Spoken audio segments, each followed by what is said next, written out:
नमस्कार प्यारे बच्चों, मैं अंकित निर्वाण आप सभी का आप ही के अपने एक परिवार निर्वाण गुरुकुल में हार्दिक अभिनंदन करता हूं। और आज हम फिजिक्स का पार्ट 4 लेकर के आए हैं, जिसमें कि स्फेरिकल मिरर हम पढ़ने वाले हैं। इस बैच का नाम हमने रखा है प्रथम बैच, यानी कि हमको अपने कक्षा में अपने बोर्ड लेवल पे हमें अपने आप को प्रथम रखना है। किस किस सब्जेक्ट में प्रथम रखना है, तो उनके अभी छोटा सा एक प्रयास हम कर रहे हैं, जिसको आपको समझाने की कोशिश कर रहे हैं। ये प्रथम बैच आपके सामने हमारा सीबीएसई और यूपी बोर्ड दोनों के लिए कंबाइंड रहेगा। बाइलिंगुअल लेकर के हम इसको चलेंगे, ठीक है। लाइट हम चैप्टर को लेकर के चल रहे हैं, क्योंकि एनसीईआरटी के अकॉर्डिंग सबसे पहला चैप्टर हमारा लाइट ही है। और इसमें 2-3 क्लासेस हमारी हो चुकी हैं। कल हमने डिस्कस करा था प्लेन मिरर, जिसमें कि हमने ये पढ़ा था कि प्लेन मिरर आधा क्यों चाहिए किसी भी ह्यूमन की फुल लेंथ को देखने के लिए, फुल हाइट को देखने के लिए, ठीक है। अब आगे बात करते हैं स्फेरिकल मिरर्स की। तो स्फेरिकल मिरर में मैंने बहुत संक्षेप में समझाने की कोशिश करूंगा। इस टॉपिक में, इस कॉन्सेप्ट में हम क्या क्या चीजें डिस्कस करने जा रहे हैं, तो एक बार उन पर हम प्रकाश डाल लेते हैं। डाइवर्जेंस एंड कन्वर्जेंस, जिसको कहा जाता है अपसारी एवं अभिसारी टाइप्स ऑफ स्फेरिकल मिरर, यानी कि गोलीय दर्पण। और इंपॉर्टेंट टर्म्स, यानी कि महत्वपूर्ण पद। और चौथा है साइन कन्वेंशन, जो कि सबसे हार्ड चीज है समझने के लिए और फील करने के लिए, है ना, बच्चों के लिए। तो स्टार्ट करते हैं, ठीक है। पहला टॉपिक हमारा क्या है? Divergence and convergence. प्यारे बच्चे, डाइवर्जेंस और कन्वर्जेंस में एक जैसा ही सेंस है, बस थोड़ा सा फर्क है, मामूली सा, ठीक है। डाइवर्जेंस को आप अगर याद करना चाहते हो तो प्यारे बच्चे, डाइवर्जेंस को आप रिलेट करो कि जैसे आप कई बार कहते हो कि जी हमारी कॉल डाइवर्ट हो रही है। तो डाइवर्ट होने का मतलब है कि जहां जानी चाहिए थी वहां ना जाकर के वहां से मुड़ गई, यही बात आती है कि नहीं? यानी कि डाइवर्जेंस का मतलब है सर, आपने 3, 4, 5, 6 करोड़, 10 करोड़, लाख, 10 लाख, जो भी आपने कुछ करा, उतनी सारी प्रकाश की किरणें किसी एक बिंदु की तरफ आप भेज रहे थे, लेकिन एक बिंदु से ना जाकर के वो अलग अलग चली गई। एक ऐसे गई, ऐसे गई, ऐसे गई, ऐसे गई, ऐसे गई, ऐसे गई, ऐसे, ऐसे, ऐसे। क्या ये किसी बिंदु पर जाकर मिलेंगी? क्या ये किसी पॉइंट पर जाकर के मिलेंगी? नहीं मिलेंगी। हम भेज रहे हैं इनको इस तरफ से ऐसे करके, लेकिन प्यारे बच्चे एक बात बताओ, क्या मैं ऐसा नहीं कह सकता सर ये आगे तो कहीं नहीं मिलने वाली, पीछे मिलेंगी? तो मैंने बोल दिया कि सर मैंने इन सभी को, देखिए ये थोड़ा और आगे की तरफ आएंगे, यहाँ पे मान लेते हैं थोड़ी देर के, है ना, कि ये इस पॉइंट पर आकर के मिलेंगी। ये जो पॉइंट है, इस पॉइंट पर आकर के मिलेंगी, आगे कहीं नहीं मिलेंगी, लेकिन पीछे कहीं जाकर के मिल रही होंगी। या ऐसा कह सकते हैं कि किसी एक पॉइंट से अलग अलग होकर के जा रही हैं। पॉइंट से अलग होना, किसी एक फिक्स पॉइंट से अलग होना डायवर्जेंस कहलाता है।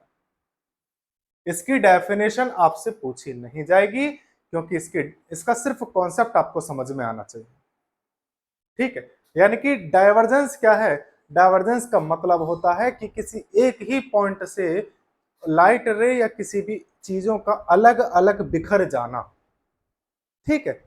बात आगे समझ में? यानी कि एक पॉइंट से अलग बिखर जाना। मैं यहां पर लिख ही देता हूं, एक पॉइंट से अलग अलग बिखर जाना। मेरी बात आ गई समझ में? इसको हिंदी में कहा जाता है, डाइवर्जेंस को हिंदी में कहा जाता है बेटा अपसारी। अपसारी का मतलब होता है फैला देना, फैला देना, ऐसा बखेर देना, ठीक है। ये तो समझ में आ गया जी। लेकिन अगर मैं बात करूं कन्वर्जेंस की, तो प्यारे बच्चे कन्वर्जेंस क्या होगा मैं यहां पे आपको बता देता हूं। कन्वर्जेंस इसका जस्ट उल्टा है। यहां पे किसी एक बिंदु से अलग अलग बिखर रहा था, लेकिन ये क्या करेगा, अलग अलग जगहों से किसी एक बिंदु पर आकर के मिलेगा, आप लिखोगे एक पॉइंट पर आकर मिलना, एक पॉइंट पर आकर मिलना, इसी को कहा जाएगा कन्वर्जेंस।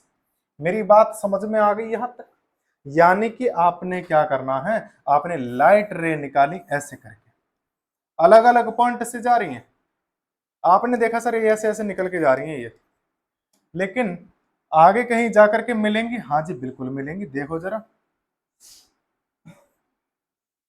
इस पॉइंट पर आकर के मिल गई, आपने इसी पॉइंट को बोल दिया कि ये जी इस पॉइंट पर आकर के मिल गई, तो इसका मतलब ये कैसी रे थी, ये जो लाइट रे थी ये कैसी रे थी सर, ये थी कन्वर्जेंट रे, इनको बोलेंगे कन्वर्जेंट रे।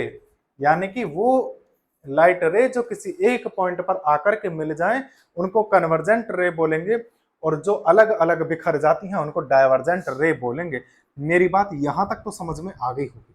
लेकिन अब मेरा सवाल आपसे ये है कि जो प्लेन मिरर होता है, ये प्लेन मिरर डाइवर्जेंट होता है या कन्वर्जेंट होता है? इसका जवाब मुझे आप कमेंट में बताना कि ये डाइवर्जेंट होता है या कन्वर्जेंट होता है। ठीक है, अब चलते हैं थोड़ा सा और आगे।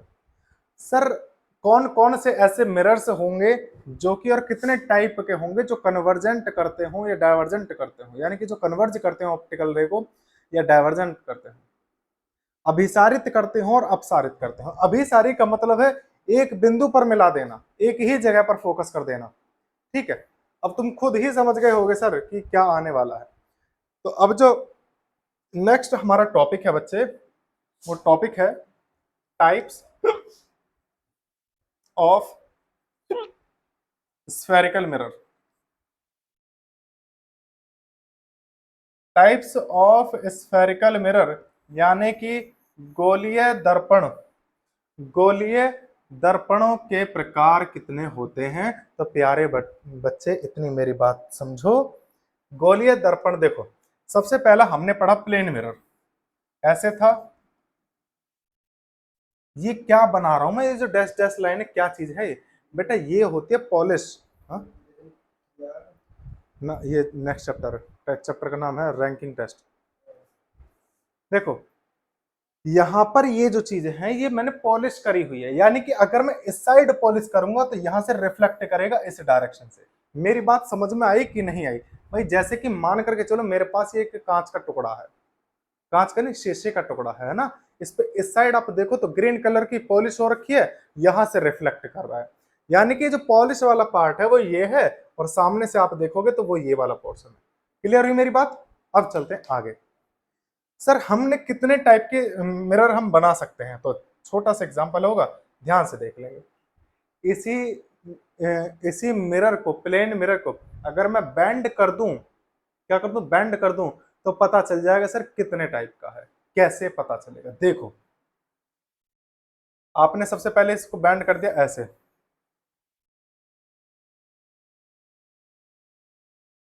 और एक बार आपने इसको बेंड कर दिया ऐसे, इसका इस बार पेट बाहर को निकाल दिया।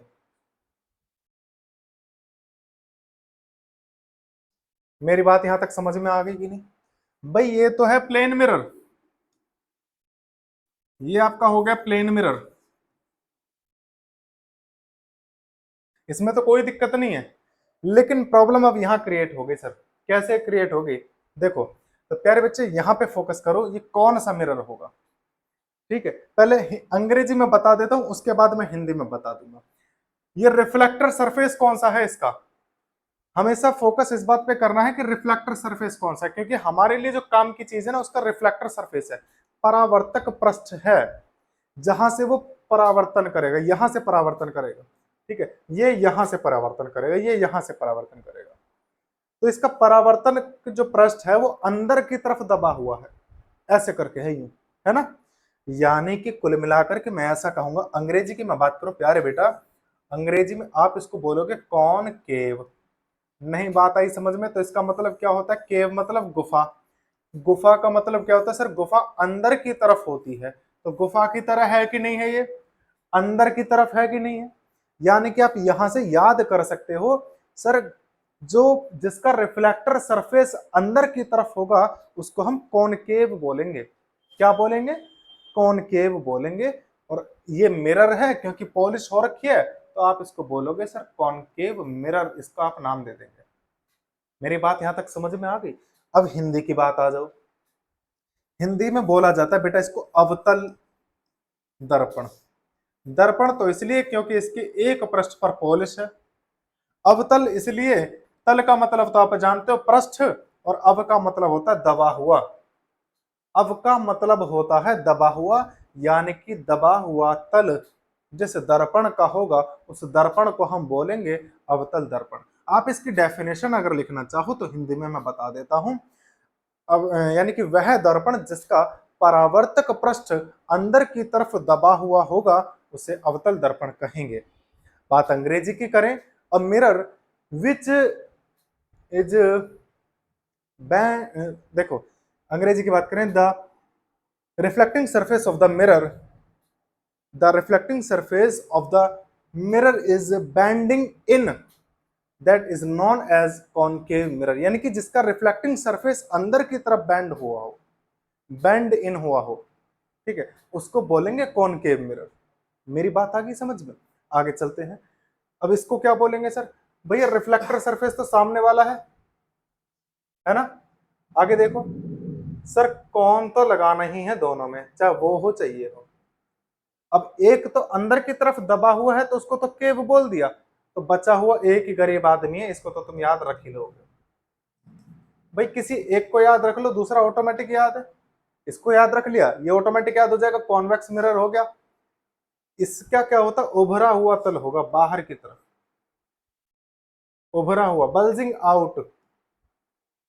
बल्जिंग आउट होता है बेटा, बल्जिंग आउट। वो बल्जिंग इन होता है, ये बल्जिंग आउट होता है। उसको बैंड इन बोलेंगे वैसे तो, बैंड इन बल्जिंग आउट, ठीक है ना? यानी कि the reflecting surface of the mirror is bulging out is known as the convex mirror.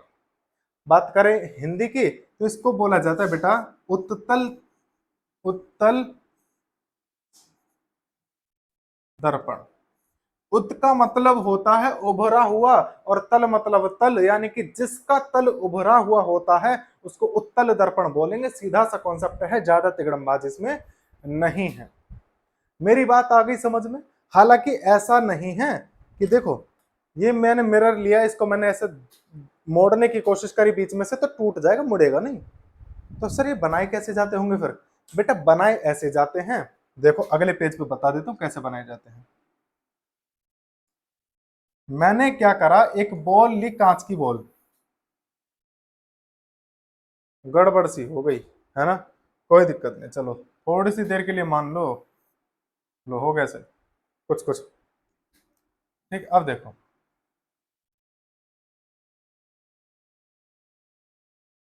मैंने क्या करना है, इसमें से मैंने दो पार्ट काट लिए। एक पार्ट तो इसको काट लिया मैंने, एक पार्ट मैंने यहां से काट लिया। अब इस पे मुझे पॉलिश करनी है, मैंने इस पे पॉलिश कर दी इधर की तरफ, इस पे पॉलिश कर दी मैंने इधर की तरफ। अब जरा फोकस करो कि इसमें क्या हुआ होगा। भाई जहां पे पॉलिश करी उससे सामने वाली देखो, ये उभरा हुआ है, बल्जिंग आउट सरफेस है, तो ये आप कहोगे सर इसको कॉन्वेक्स। यानी कि आपने कह दिया कि सर ये convex mirror is a part of A sphere, convex mirror is a part of A sphere, यानी कि किसी एक स्फेयर का वो पार्ट है, वो टुकड़ा है जिसपे हमने एक साइड में पॉलिश कर रखी है। कॉन्वेक्स मिरर यानी कि उत्तल दर्पण बन जाएगा ये। मेरी बात आ गई समझ में? इसकी बात करें सर, ये अंदर की तरफ इसका रिफ्लेक्टिंग सरफेस दबा हुआ है, तो आप इसको बोलोगे कॉनकेव सर, कॉनकेव मिरर, यानी कि अवतल दर्पण। अब बात आती है सर इनकी कुछ और टर्म्स की। पहले कॉन्सेप्ट देख ले कि हमने कॉन्सेप्ट क्या डिस्कस करना है। इंपॉर्टेंट पद की हम बात कर रहे हैं तो इंपॉर्टेंट टर्म्स देख लेते हैं। सर जिस गोले का, जिस स्फेयर का ये पार्ट है ना भाई, मैंने माना यहां से इसकी ये रेडियस है, ये वाली, ये इसका सेंटर हो गया यहां तक, है ना? ठीक है ना? मैंने इस सेंटर को ना सी नाम दे दिया, कुछ गलत तो नहीं करा। अभी क्या करें सर, यहां इसको बोला जाता है पोल। पोल का मतलब सर ये जो मिरर आपने बनाया है, मिरर का ऊपर वाला पॉइंट और नीचे वाले पॉइंट को एम कह दो, इसको इसको कह दो एम डैश, तो इसको टोटल को बोलते हैं अपेर्चर। ये क्या हो जाएगी बेटा, अपेर्चर। अपेर्चर का मतलब क्या होता है, द्वारक होता है। यानी कि हम कहते हैं ना कि किसी दर्पण का द्वारक, तो ये वो होता है। द्वारक का मतलब है कि सर उसका वो कितना क्षेत्रफल है जहां से वो प्रकाश को परावर्तन करेगा, परावर्तक करेगा, या प्रकाश का परावर्तन करने के लिए इसके पास में आवश्यक कितनी जगह है। मेरी बात आई समझ में, ये है वो अपेर्चर। यानी कि यहां भी आप अपेर्चर बोल सकते हो फिर तो इसको, हाँ जी बिल्कुल बोल सकते हैं, यहां तो कोई दिक्कत नहीं है। ये बन गया जी अपेर्चर, अपेर्चर द्वारक। ठीक है, अब वापस से आओ, थोड़ी सी एक और चीज समझ लेते हैं। द्वारक के बाद में, द्वारक के ठीक बीचों बीच दर्पण पर कोई बिंदु जो कि उस गोले के केंद्र से मिलता हो उसको कहा जाता है ध्रुव। क्या कहा जाएगा, पोल। अंग्रेजी की बात करें पोल। मेरी बात आ गई यहां तक समझ में। इसी तरीके से इसके लिए ये होगा पोल, पोल यानी कि ध्रुव। ध्रुव का मतलब क्या है सर, अब हम कोई भी इसमें मेजरमेंट करेंगे तो इसके ध्रुव से करेंगे। ठीक है, अब देखो ध्रुव से लेकर के केंद्र तक, भाई ध्रुव से लेकर के केंद्र तक की जो डिस्टेंस होती है, इस डिस्टेंस को बोला जाता है आर, यानी कि रेडियस ऑफ कर्वेचर। क्या बोलेंगे, रेडियस ऑफ कर्वेचर। इसको हिंदी में बोलते हैं वक्रता त्रिज्या, वक्रता त्रिज्या। सेम टू सेम इसके लिए भी होगी ये वक्रता त्रिज्या। यहां तक मेरी बात समझ में आ गई कि नहीं आई, वक्रता त्रिज्या हो गई। ठीक है, अब और समझ लेते हैं इसमें, हाँ जी बिल्कुल है, अभी तो और भी चीजें हैं समझने के लिए। ध्रुव से लेकर के केंद्र तक के जो बीच की दूरी है जिसको हमने वक्रता त्रिज्या कहा, तो वक्रता त्रिज्या का ठीक आधा इसको बोला जाता है ध्रुव से लेकर के यहां तक, ध्रुव से लेकर के, ध्रुव से लेकर के इस पॉइंट तक कहा जाता है फोकस, और इसको प्रदर्शित करा जाता है कैपिटल एफ। सेम कॉन्सेप्ट यहां पर लगाएंगे, वक्रता त्रिज्या का आधा जो होगा उसको बोलेंगे फोकस।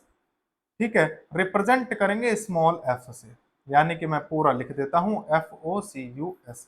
ये हो गया आपका फोकस। हिंदी में भी फोकस कहते हैं और अंग्रेजी में भी फोकस ही कहेंगे इसको, कोई इसमें दिक्कत नहीं है। आ गई मेरी बात समझ में। बस इसमें ये इंपॉर्टेंट चीजें थी, बाकी जितनी भी चीजें हैं आपको धीरे धीरे बताते चलेंगे टाइम टू टाइम। ठीक है, आगे देखो, इंपोर्टेंट टर्म्स जो थी मैंने दोबारा से रिपीट कर देते हैं, क्या क्या है क्या क्या नहीं। भाई ये जितने भी दर्पण हम बनाते हैं, हम किसी भी कांच को सीधा ऐसा नहीं मोड़ सकते कि भाई ये मेरे पास मिरर है, मैंने इसको हल्का सा बेंड कर दिया, बेंड करने पे मेरा बन गया जी कॉन्वेक्स मिरर और कॉनकेव मिरर, ऐसा नहीं होगा कभी नहीं। ये करे क्या जाते हैं, ये कांच का कोई एक सबसे पहले बॉल बनाई जाती है ना, और बॉल बना करके उसको काट दिया जाता है। ये हमारी कल्पना है, एक्चुअल में कंपनी में ऐसे नहीं बनते। कंपनी में क्या करते हैं, एक इतनी मोटी कांच की लेयर ली, उस कांच की लेयर में एक मशीन आती है, उस कांच को घिसना स्टार्ट कर देती है। अब जितनी गोलाई में उसको घिसेगी उतनी ज्यादा फोकल लेंथ का, उतनी कम फोकल लेंथ का, उसी के अकॉर्डिंग रेडियस ऑफ कर्वेचर का वो आपके सामने मिरर बना करके तैयार हो जाएगा। लेकिन हम जो कॉन्सेप्ट लेकर के चलते हैं समझने के लिए, वो ये लेकर के चलते हैं कि भैया अगर मैं इसको कंप्लीट कर दूं तो एक मिरर पूरी मतलब स्फेयर बनाएगा। अब जो भी स्फेयर बनेगा उसका जो सेंटर होगा उसको हमने बोलेंगे सेंटर ऑफ कर्वेचर, यानी कि उसके वक्रता का केंद्र, वक्रता केंद्र कहते हैं, वक्रता केंद्र। और ये हो गया ध्रुव, अपेर्चर के ठीक बीचों बीच वाला जो पॉइंट होगा दर्पण पे उसको बोलेंगे ध्रुव। यानी कि ध्रुव से लेकर के वक्रता केंद्र तक की दूरी को रेडियस ऑफ कर्वेचर यानी कि वक्रता त्रिज्या कहा जाएगा। उसके बाद आप ध्यान से देखो तो वक्रता त्रिज्या के आधे को फोकस कहा जाता है। ठीक है, यहां भी फोकस कहा जाएगा। इससे ज्यादा आपको अभी और चीजें जानने की कोई आवश्यकता नहीं है, जैसे जैसे जरूरत पड़ेगी वैसे वैसे हम बताते चलेंगे। एक एक्सपेरिमेंट सा करके देख लेते, छोटा सा, कि समझ करके देख लेते हैं कि सर वास्तव में पहचान कैसे होगी और पता कैसे चलेगा कि कौन सा कैसा मिरर है। ठीक है, तो परेशान ना हो। देखो बच्चे, हमारे पास में ये दो मिरर हैं, आपको शायद दिख रहे हो थोड़े थोड़े से। इसमें एक तो कंफ्यूजन हो रहा है ना कि कौन सा हाथ मेरा कौन सा है। ये हो गया, आपको दिख रहे हैं नहीं, ये दो है ना। इन दो मिरर में, दोनों के दोनों मिरर, इनमें से एक कॉन्वेक्स है और एक कॉनकेव है। अब मैंने तो पकड़ करके देख लिया सर कि ये कॉन्वेक्स है, कैसे पता चलेगी? तो प्यारे बेटा समझो बात को। देखो, जब आप इसको ऐसे देखोगे ना, ए ऐसे देखो, ए यहां से, ये देखो बिल्कुल पतला सा है, लेकिन आप ध्यान से देखो ना, तो ये बीच में से, यहां से इसका जो रिफ्लेक्टिंग सरफेस है ये है जहां से आप इमेज देखते हैं। पॉलिश यहाँ पे है, रिफ्लेक्टिंग यहाँ पे है। ठीक है, अब क्या कर रहे हैं आप, इसमें जब यहाँ पे देखोगे तो देखो, मैंने इसमें आपको मार्कर दिखा दिखा देता हूँ। देखना जरा, मार्कर दिख रहा है ना, मार्कर की इमेज भी आपको दिख रही होगी। एक मिनट, तो मुझे पता नहीं चल पा रहा, मुझे उल्टा हाथ हो रहा है इसमें। देखो छोटा दिखता जा रहा है, ये रहा मार्कर, छोटा दिखता जा रहा है कि नहीं? तो जिस दर्पण में मिरर, जिस मिरर में कोई भी इमेज और ज्यादा छोटी दिखती चली जाए, उसको कहा जाएगा कॉन्वेक्स मिरर। क्या बोलेंगे? Convex mirror. आप देखो मेरा पूरा का पूरा हाथ इस छोटे से मिरर में दिखने लगा, है ना। अब दूसरा मिरर लेते हैं, इसको मैंने रख दिया, दूसरे वाले मिरर को उठा लिया। सर इसमें देखें हमारा हाथ कहाँ दिखाई देगा? देखो मार्कर को देखो, सर मार्कर तो छोटा हो गया इसमें भी, लेकिन एक मिनट रुको जरा। अब मैं अपना हाथ दिखाने की कोशिश करता हूँ आपको। इसमें आपको मेरा हाथ दिख रहा है? इसमें छोटा हाथ दिख रहा है, बड़ा हाथ दिख रहा है? मुझे लग रहा है एक या दो ही उंगली आ रही है इसमें बस। ये देखो पूरा हाथ नहीं आ रहा, यानी कि इसने क्या करा सर, इमेज को बड़ा कर दिया, है ना। इसने इमेज को बड़ा कर दिया, इसका मतलब ये है कि सर इमेज को बड़ा सिर्फ और सिर्फ एक ही मिरर कर पाता है, जिसको हम कहते हैं कॉनकेव मिरर। दूसरी इसकी पहचान क्या है? इसका रिफ्लेक्टिंग सरफेस ये है, पॉलिश वाला सरफेस ये है। तो रिफ्लेक्टिंग सरफेस अंदर की तरफ दबा हुआ है। कैसे पता चलेगा? आप अपना हाथ उठाओ, देखो बड़ा दिखने लगेगा, उंगली मोटी होती जा रही है मेरी, देखो ध्यान से, ये रहा, ये देखो कितनी मोटी उंगली होगी। और यहीं पे अपना वो ले लें, ये वाला, ये देखना उंगली को कितना दिखाएगा। ये रही उंगली मेरी, दिख रही है ना, छोटी उंगली होगी। यानी कि इसका मतलब जो इमेज छोटी बनाएगा वो कॉन्वेक्स मिरर है, बाकी कॉनकेव है ही है। ये भी पहचान इसकी होती है। तो प्यारे बच्चे, आगे हमने अब ये समझ लिया कि कॉन्वेक्स मिरर कैसा होगा, कॉनकेव कैसा होगा। ठीक है, अब आगे देखते हैं थोड़ा सा और। सर इसमें हमें एक कंफ्यूजन ये रहता है कि साइन कन्वेंशन का। सर हमें कई टीचर्स ने समझा दिया, लेकिन हम कई बार भूल जाते हैं। कुछ ऐसा मेथड, कुछ ऐसा तरीका देखो जिससे कि पता चल जाए कि साइन कन्वेंशन का बेस्ट तरीका क्या है। अच्छा चलो मेरे प्यारे बच्चे, एक बात मुझे बताओ, क्या आपने 9वीं या 10वीं में या 8वीं में कोऑर्डिनेट एक्सिस एक्सिस यानी कि निर्देशांक अक्ष पढ़े हैं, जिसको हम ऐसा बोलते हैं? देखो ये रहे,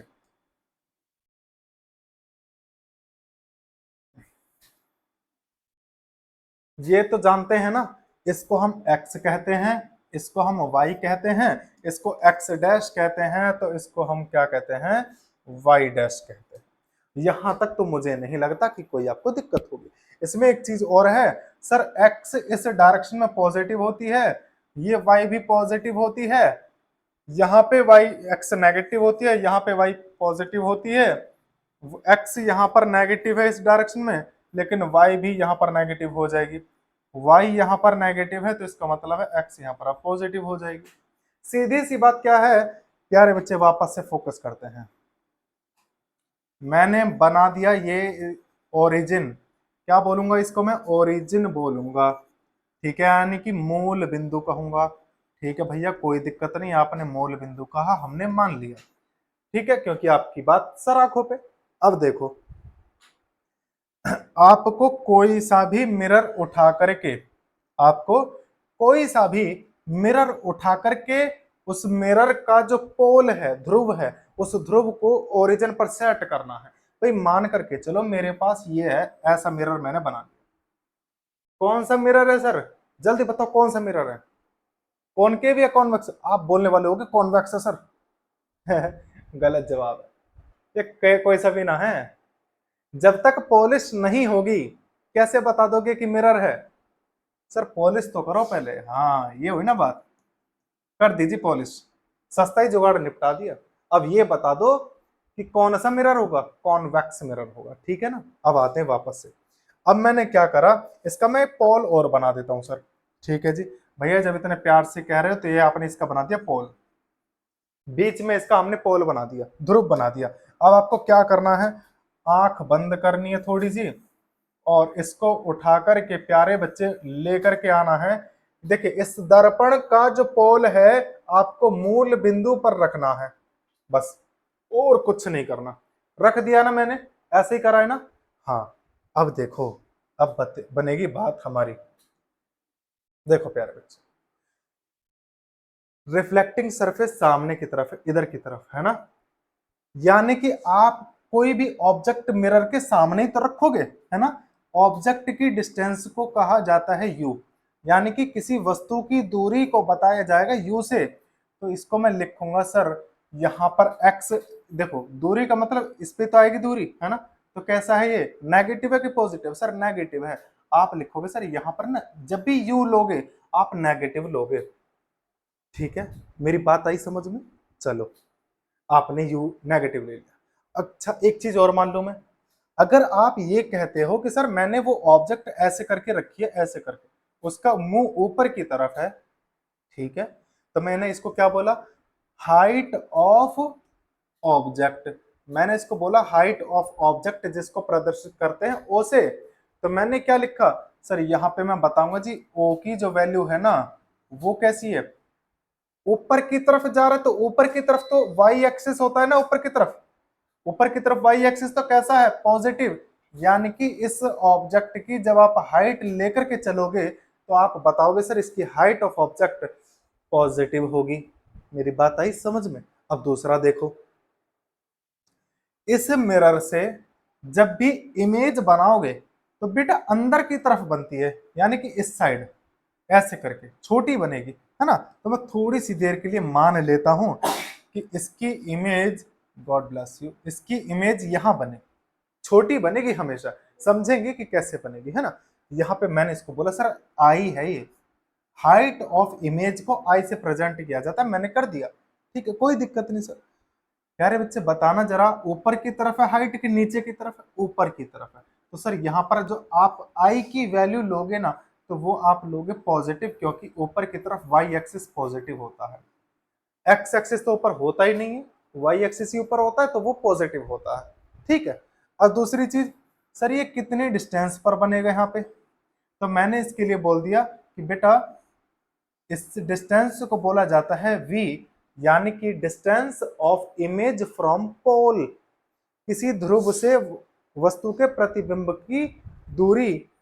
अब ये बताओ जरा, x इधर पॉजिटिव है कि नेगेटिव? सर पॉजिटिव होता है। आपने बोल दिया बेटा पॉजिटिव आएगा यहां पर, कोई दिक्कत समस्या परेशानी नहीं आएगी। आगे समझ लो, ये तो समझ में आ गया, पक्की बात है भाई। हमारे पास में इसमें दो ही चीजें बनती हैं, हमने वो बता दी।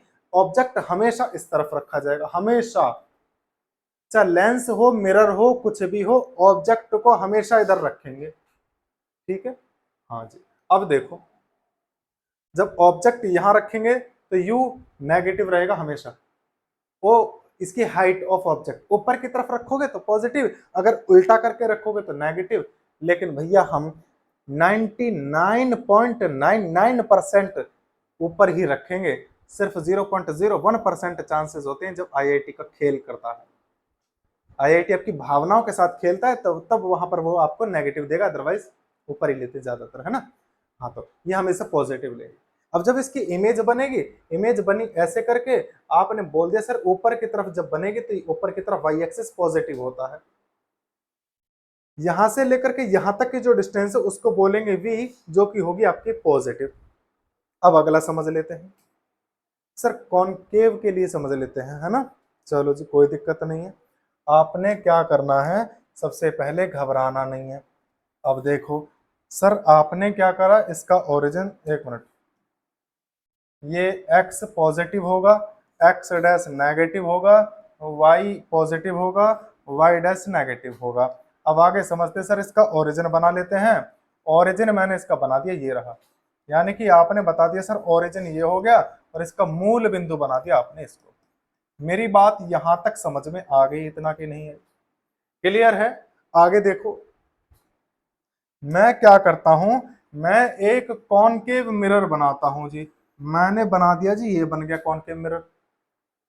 बन गया कि नहीं? अभी नहीं बना सर, पहले पॉलिश तो करो। किसकी करनी है? सिल्वर ब्रोमाइड की करनी है, क्योंकि सर आपने पहली वाली क्लास में बताया था। अरे वाह, बहुत इंटेलिजेंट हो भैया तुम तो। चलो कोई बात नहीं, मैंने मान लिया यहाँ पे आपका इस मिरर का क्या है, पोल है, ध्रुव है। ठीक है, अब मुझे क्या करना, इस दर्पण को उठा करके इसके मूल बिंदु पर सेट करना इसका ध्रुव। ऐसे करके लेकर आना, देखना जादू दिखाऊंगा, जादू। ओम ब्रह्म ब्रह्म ढिम ढिस ढिस ढम ढिस ढिस स्वाहा। देखो बन गया, हो गया काम। अब देख लो जी कहाँ क्या है भाई, इसका रिफ्लेक्टर सरफेस तो ये वाला है, तो वस्तु हमें इसके सामने रखनी पड़ेगी। यानी कि मैंने वस्तु रखी यहाँ पे, यहां से लेकर के, तो मैंने इसको बोला भैया यू नेगेटिव आएगा, क्योंकि इस डायरेक्शन में एक्स एक्सिस नेगेटिव होता है। वस्तु की दूरी कहा जाता है ऑब्जेक्ट के डिस्टेंस को। अब अगर मैंने इसको ऐसे बना दिया, ऑब्जेक्ट ऐसा है, तो मैंने इसकी हाइट को कहा ओ, यानी कि कैपिटल ओ होता है, है ना। इसको बोला जाएगा पॉजिटिव। क्यों बोला जाएगा? क्योंकि भैया ऊपर की तरफ इसकी हाइट है, तो ऊपर की तरफ तो वाई एक्सिस पॉजिटिव होता है। ठीक है, आगे देखो भैया, इसमें दो केसेस बनते हैं। सबसे पहला केस तो यहाँ पर इमेज बनाएगा, और बाकी के केसेस यहाँ पर इमेज बनाएंगे। तो हम दोनों को समझ लेते हैं। अगर यहाँ पर कोई इमेज बनती है, यहाँ पर अगर प्यारे बच्चे कोई इमेज बनती है, तो मैं बताऊंगा सर इसकी इमेज यहाँ बनी, मानकर चलो थोड़ी सी देर के लिए, यहाँ से लेकर के यहाँ तक बनी। तो इस इमेज की डिस्टेंस को बोला तो जाएगा बेटा क्या, v। अब जो v है, छोटा v बनाना, इमेज की डिस्टेंस पोल से मेजर होगी तो इसको बोला जाएगा v। और v कैसा है, एक्स एक्सिस पे पॉजिटिव होता है। हमने मान लिया बेटा पॉजिटिव हो गया जी, यहाँ पे तो कोई दिक्कत नहीं आएगी। अब मानकर चलो थोड़ा सा कि अगर ऑब्जेक्ट ऐसा रखा है तो कुछ दूरी तक ये सीधा ही दिखाता है, जैसा कि मैंने आपको एक्सपेरिमेंट करके दिखाया था कि जब आप इसमें इसमें कोई भी ये जो देखोगे ना, तो ये कुछ देर तक सीधा ही दिखाता है इसको। ठीक है, सीधा ही दिखाएगा, उसके बाद पलट देता है, कुछ दूरी तक सीधा दिखाएगा। तो मैंने माना सर इसकी जो इमेज है वो यहाँ पर बनेगी, सीधी बनेगी। तो इमेज की हाइट को बोला जाता है आई, और अगर यहाँ पर बनता है तो ऊपर की तरफ वाई एक्सिस पॉजिटिव होगा, तो आपने बोल दिया सर ये पॉजिटिव बनेगा। मेरी बात आगे समझ में यहां तक? आगे चलते हैं जी, बिल्कुल चलेंगे। देखो, अब अगर नीचे की तरफ बनता है कोई सीन इसका, है ना, तब क्या करना है भैया, नीचे की तरफ बनेगा तो मैंने मान लिया थोड़ी सी देर के लिए कि यहां पर बना वो, और ये बना ऐसे करके, मान लेते, मानने में कोई दिक्कत नहीं है ना भाई। इमेज की डिस्टेंस है यहां से यहां तक, तो मैंने बोल दिया सर इसके लिए जब आप v लिखोगे, इमेज की डिस्टेंस लिखोगे, तो वो नेगेटिव होगी, क्योंकि ओरिजिन से इधर साइड में एक्स एक्सिस नेगेटिव होता है। आप लिखोगे सर नेगेटिव। मेरी बात आई समझ में? इसकी हाइट की बात करें तो प्यारे बच्चे हाइट को लिखा जाएगा आई से। अब एक बात बता दो, नीचे की तरफ हाइट आ रही है ना इसकी, मुंह तो नीचे की तरफ पहुंच गया। अब मुंह नीचे की तरफ है तो भैया नीचे की तरफ वाई एक्सिस नेगेटिव होता है। यहां तक समझ में आ गई बात? अब मुझे नहीं लगता कि आप इसमें कुछ भी चीज नहीं बता पाओगे, सारी तो चीज आपके सामने है ना सर, सारी चीजें सामने है ना भाई। अगर ऑब्जेक्ट यहाँ रखा रहेगा, हमेशा ऑब्जेक्ट यहीं रखा जाएगा, तो ऑब्जेक्ट की हाइट हमेशा पॉजिटिव लेनी है, डिस्टेंस हमेशा नेगेटिव लेनी है। अगर इमेज यहाँ बनती है तो दोनों पॉजिटिव लेनी है, हाइट भी और डिस्टेंस भी। यहाँ पर देखें तो हाइट भी नेगेटिव और डिस्टेंस भी नेगेटिव। आई बात समझ में मेरी? चलिए, आज की क्लास में हमने यही 4 टॉपिक पूरे करने के वादा करा था, जो कि हमने पूरा कर लिया है भाई। डाइवर्जेंस और कन्वर्जेंस हमने डिस्कस कर लिया कि जो एक पॉइंट पर मिला दे तो कन्वर्जेंस, और एक पॉइंट से अलग अलग बिखेर दे, फैला दे, तो उसको हम बोलते हैं डाइवर्जेंस। दूसरा टाइप्स ऑफ स्फेरिकल मिरर हमने ये भी डिस्कस कर लिया sir. Types of spherical mirrors are of 2 types, यानी कि स्फेरिकल मिरर 2 प्रकार के होते हैं। कौन कौन से, कॉन्वेक्स और कॉनकेव। अगला है इंपॉर्टेंट टर्म्स, तो इंपॉर्टेंट टर्म्स भी हमने देख ली सर, उसका फोकस भी देख लिया, रेडियस ऑफ कर्वेचर भी देख ली, अपेर्चर भी देख लिया, पोल भी देख लिया, फोकस भी देख लिया, सेंटर ऑफ कर्वेचर भी देख लिया, और सब चीजें देख ली, बचा कुछ भी ना, पोल भी देख लिया। ठीक है, आगे देखो, तो साइन, कन्वेंशन, चिन्ह, परिपाटी, ये भी हमने देख लिया। और बताओ क्या चाहिए, बच्चे की जान थोड़ी लेनी है? ठीक है, आज इतना ही सफिशिएंट रखते हैं, बाकी मिलते हैं फिर कल सेम टाइम सेम जगह।